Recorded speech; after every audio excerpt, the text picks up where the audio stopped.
YS Avinash Reddy ముందస్తు bail రద్దు చేయాలి అంటూ దస్తగిరి తరపున తెలంగాణ హైకోర్టులో వేసినటువంటి పిటిషన్ ఇప్పుడు ఆల్రెడీ విచారణ పూర్తయిపోయింది.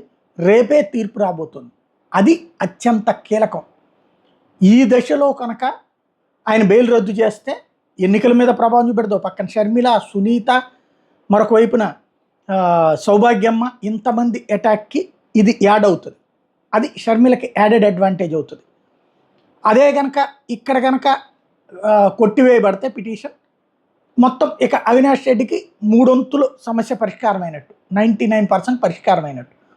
ఇందులో ఎవరైతే తెలుగుదేశం పార్టీకి సన్నిహితుడుగా పేరు పడినా కూడా న్యూట్రల్గానే ఉన్నానని చెప్తూ ఉన్నటువంటి జై భీమ్ భారత్ పార్టీ అధినేత శ్రవణ్, హైకోర్టు న్యాయవాది కూడా ఆయన వాదించారు.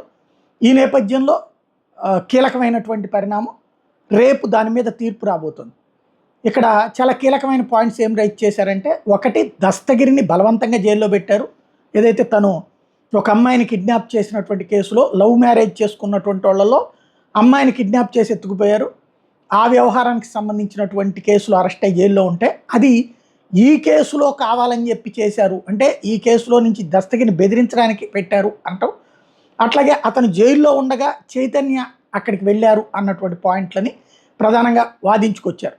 మరి వీళ్ళ తరపున వాదనలు అంత బలంగా ఉన్నాయా లేదా అన్నటువంటిది సిబిఐ కూడా బెయిల్ రద్దు చేయమనినే కోరింది. సునీత కూడా బెయిల్ రద్దు చేయమనే కోరింది. ఈ దశలో మరి తెలంగాణ హైకోర్టు ఏం తీర్పిస్తుంది అన్నటువంటి పాయింటే కీలకం. ఏం జరుగుతుందో చూద్దాం.